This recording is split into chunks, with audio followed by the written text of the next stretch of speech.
Wala bang helmet yung bata?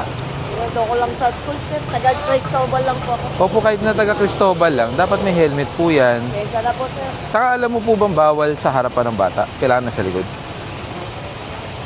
Abot ba niya yung foot peg? Cristobal lang po ako, sir. Oo nga, pero kahit Cristobal dapat may helmet. Wala ba siyang helmet talaga? Meron po, sir. Alam, hindi ko na ano ngayon. Tapos nakatsinelas ka pa. Dapat close shoes yan. Actually, ano na to, naiuwi ko na eh. Sinama ko lang kasi punta lang ako dyan sa... Hindi ba niya abot yung foot peg sa likod? Ito. Abot na ba niya? Hindi pa. Kasi hindi po ako komportable na nasa likod. In short, Kasi baka makabitaw siya. hindi. Wala po, pero kung meron tong top box, sa likod. Yes, sir. Yes, na po. Pa-helmetin mo ha. Delikado yan. May tinuna kayo? Dito sir, yung itim na tikitan sir. Ano nakalabas dito rin po ito. Eh, mukha namang stalled na to eh. Ano? Sino po ang may-ari? Ha? Sila may-ari niyan? Dito sila. Ay, bakit? Anong gagawin dito sir? Ito, totoong kotse. Morning po. Ngayon ko lang po kasi namin ngayon po kasi ako natakbo sa ano ba. Ano po?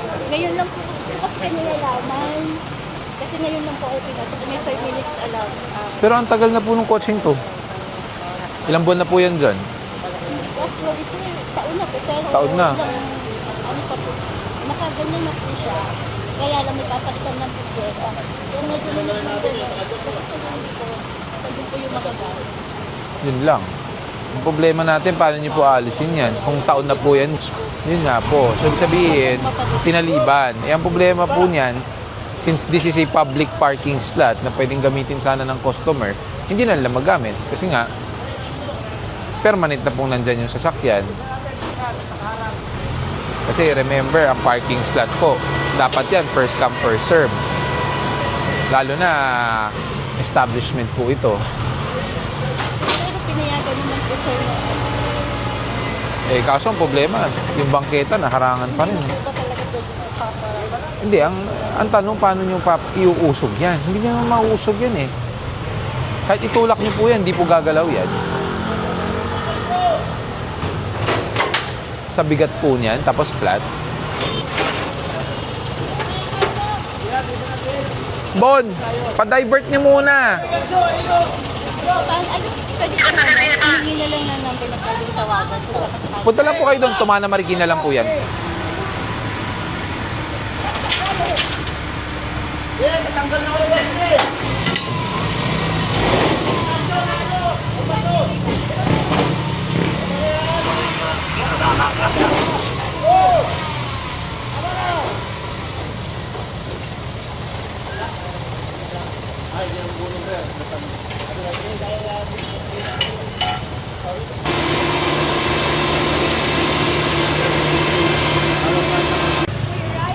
Tow truck, pasok na isang flatbed. Pasok na. Pasok na isang flatbed dito. Papasok isang flatbed. 61 sir. Walang plaka to, nandun yung chassis number sa kabila.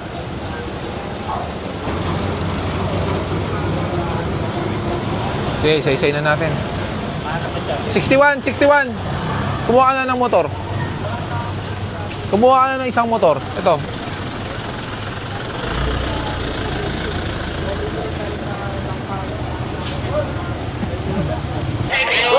Boss! Wala na po. Pangalawang beses na po yan. Napagsabihan na kayo last time. Pakauwi ko lang sir eh. Napagsabihan na po kayo last time. Napasok ko na lang sir. Wala na po. Tow na po yan. Pangalawang... Bitawan mo. Pinagsabihan na po kayo ng isang beses. Pakisunod nyo na to. Yung e-trike. Vic, pakisunod mo na to. Wala to sir, nakuha na yung motor ko eh. Pakalo. Wala ba kayong paradaan talaga?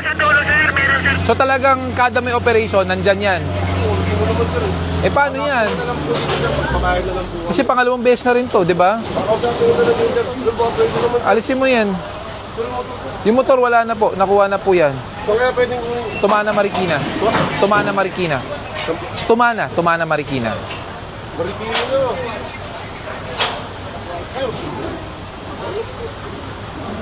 Pili ka, motor o ito.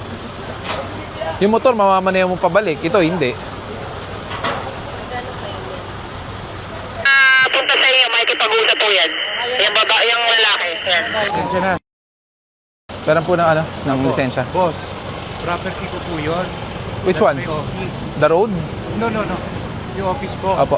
Tapos, boss, meron lang po akong kinukuha document. Actually, I don't hold the office there. That's my people. Opo. Ngayon, yung bata mo, sabi ko, aalis na ako. Diba?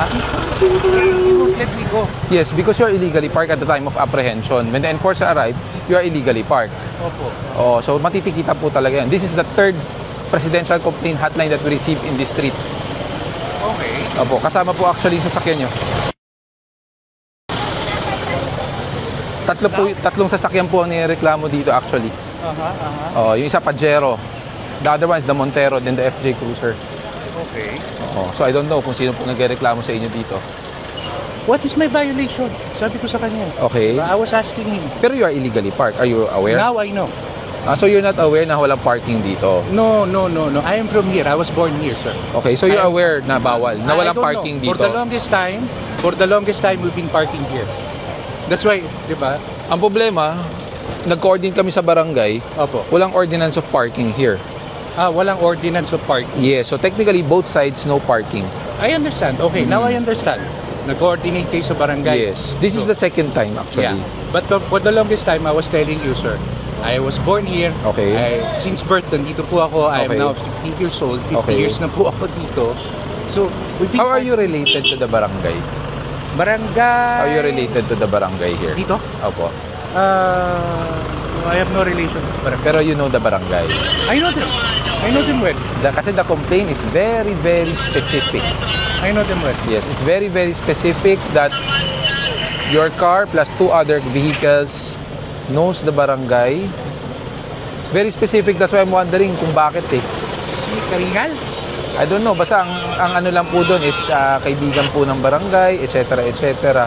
Kaibigan ng barangay. Kaibigan niyo po daw ang barangay. Kaya that's why I'm saying the complaint is very specific. Dito, hindi na si Karingal. I'm sorry. Hindi ko po kilala yung mga barangay, sa totoo lang eh. Ha? Basta I'm just relaying to you the complaint that was submitted to us through the presidential hotline. Okay. Na it's very specific, yung vehicles nyo dito, plus those who are illegally parked here are friends and relatives of the barangay. How true? I don't know. No. Oh, I'm not related that's to why the I'm barangay. telling you nga po na very specific ang complaint dito. So I don't know why. Hindi ko po alam bakit specified, even the plate numbers of the vehicles, the color. Yes. So I'm wondering why eh. Actually, nung papunta pa lang ako, sabi ko nga, grabe naman yung nagko-complain. Very specific. Kararating ko lang po. Wala po ako 5 minuto, boss. Yun nga, hindi ko alam bakit ganun eh. Pero kasi at the time of apprehension, dumating ang enforcer, when the car is illegally parked, it's illegally parked talaga. Kuya, umpisahan nyo na pagligpit. Bawal po kasi sa tulay. Saka bawal po sidewalk ha, saka kalsada.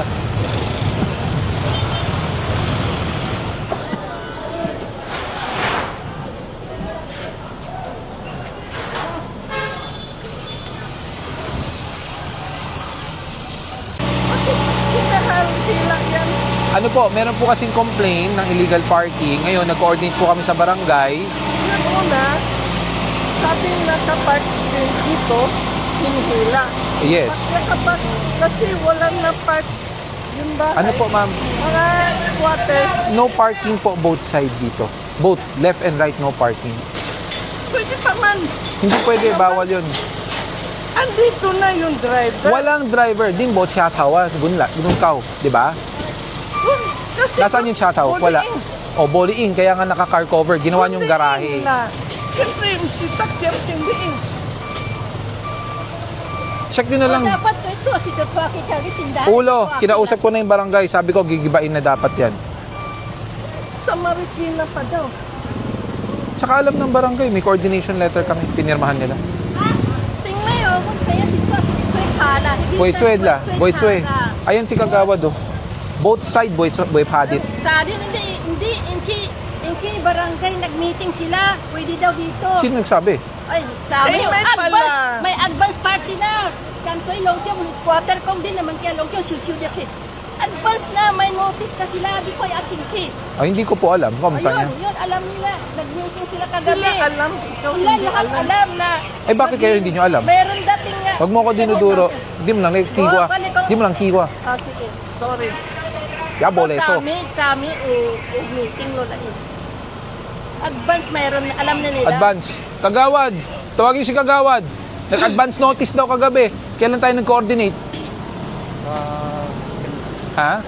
Kanina lang eh. So, hindi kami yon. Alam namin, siyempre naglayas din kami. Di pag alam nyo, naglayas kayo, pagdating wala. Pag alis namin, balik. Oh, Diba? Useless. Si ano yan? Dimtiyo, kuy hunching. Go hunting lang. Go hunching. Siyempre, di ko alam kung siya kiyang takyang ching di trelo di kiyang ba? Dito, di lisensya ho. Dito sa kay Wala, boy, edit yun. Pag naangat na, wala na po. 5 minutes lang. May garahe kayo din. May garage kayo eh. Kala din hope halilay tawa. Kasi titiyang ko. Ya, skip lola. Hindi tayo pwede mag-adjust. Dinut siya, may garahe kayo mag-ano. Wala eh. That's the law. Hindi, igaloon si kong 5 minutes. Sabi. Guideline. Saan law? MMDA, Metro Manila Council, approved by 17 mayors. Matag po namin. Sige po, sir, pakiusap lang. Kasi hindi ko alam. Ticket niya na lang. Pwede ba kasi? Nag-coordinate kami sa barangay. Wala kaming alam. Hindi talaga kayo sasabihan. Kasi pag sinabihan kayo, parang tinimbre yung operation. Walang one-side parking. May complaint po dito. Nag-coordinate kami. Verified no parking on this street. Wala sinabi ko, hindi namin alam. Hindi po Sir, namin masasagot alam po mo eh. kung alam namin, hindi namin gagawin yun, you know. Coordinate nyo na lang. Ayan, si Kagawad po. Sir, ito yung OYC namin. Si... Opo, hatakin po namin lahat po. Kasi nireklamo na kayo. Ayun o, sabi nga. Sir, kumawag kanina. Sir, dati hindi namin alam, di ba? Sinasabi nga nung kapitbahay nyo to.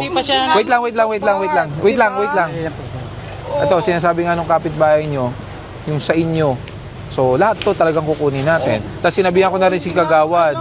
Sabi ko kay Kagawad, Kami, hindi rin po namin alam. Oo, sir, di ba? Hindi rin po kami alam.